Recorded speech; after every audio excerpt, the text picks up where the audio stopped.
ఈ రోజు కూడా మాట్లాడుతున్నా. నేను అడిగాను, ఒక మాట అడుగుతున్నా మీ తమ్ముళ్ళు, అది డ్రామా కాదు. ఓకే, నేను కూడా ఒప్పుకున్నా. రాయో ఏదో వచ్చింది, పడ్డది, ఉండాలి కదా, ఉండాలి కదా, నా వస్తువు ఉండాలి కదా. ఇప్పుడు మీరు ఒక రాయి వేశారు, ఇక్కడ పడుతుంది, వచ్చి పడాలి కదా. ఇక్కడ పడకపోతే ఆడికైనా పోయి పడాలి కదా. వస్తానే కొట్టేసి మాయమైపోతుందా? ఏం తమ్ముడు మాయమైపోతున్నానని అడుగుతున్నా మిమ్మల్ని అందరినీ. ఒకప్పుడు ఉండేవాళ్ళు, కనికట్టు కట్టేవాళ్ళు, మన ఊరికి వచ్చేవాళ్ళు. జ్ఞాపకం ఉందా? పాత రోజుల్లో ఎవరికైనా పెద్దోళ్ళు ఉంటారు, జ్ఞాపకం ఉందా? వచ్చేవాళ్ళు ఇక్కడ డ్రామా వేసి మరి అందరూ వచ్చి కూర్చున్నాక చూసావు కదా అని చూస్తూనే ఉంటాం. అయినాక ఏం చేసేవాళ్ళు, కోడి ఇది గుడ్డుంది చూసావంటాడు. కనపడకపోయినా ఒప్పుకుంటాం, చూసామంటాం, తలకాయ ఉంచుతాం. చూసిన తర్వాత చూడు గుడ్డు ఇప్పుడంతా పిల్లని పెడుతుంది అంటాడు, పిల్లని పెట్టేసింది అంటాడు. మళ్ళా మనం చూసా కానీ ఎవరు మాట్లాడడం, ఎగరతా ఉందంటాడు, అక్కడ పోతాం చూడమంటాడు.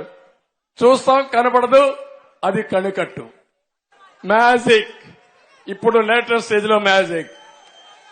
ఇప్పుడు జగన్మోహన్ రెడ్డి వచ్చాడంట, కరెంట్ ఆఫ్ అయిపోయిందంట. కరెంట్ ఆఫ్ అయిపోతే దానికి కూడా నేను బాధ్యుడంట.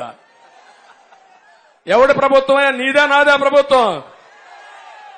నీ ప్రభుత్వంలో నన్ను తిట్టావు, నా ప్రభుత్వంలో నన్నే తిట్టావు, నీ ప్రభుత్వంలో కూడా నన్ను తిడతావా నువ్వు? ఓకే, కరెంట్ ఆఫ్ అయింది, ఎందుకు తగలబడ్డావు కారు మీద, బస్సు మీద? ఏం చేస్తున్నారు పోలీసులు? తీసుకుపోవాలి లోపలికి. నువ్వు ఒక విఐపీ కదా, ఒక ముఖ్యమంత్రి కదా, సెక్యూరిటీ సమస్య ఉంది కదా, లోపల తీసుకుపోవాలా లేదా తమ్ముళ్ళు? తీసుకుపోవాలా లేదా? తీసుకుపోరు. వాడు ఒక రాయి వేశాడంట, రాయి వేసిన తర్వాత రాయి తగిలింది. తగలతానే ప్లే కార్డ్స్ వచ్చాయి ముందర, మీరు చూసారా బస్సు ముందర?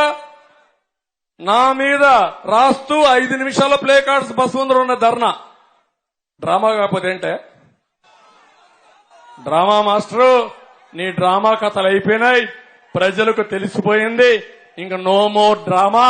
నీ డ్రామా నమ్మరు, ఆ విషయం నువ్వు గుర్తుపెట్టుకోమని హెచ్చరిస్తున్నా.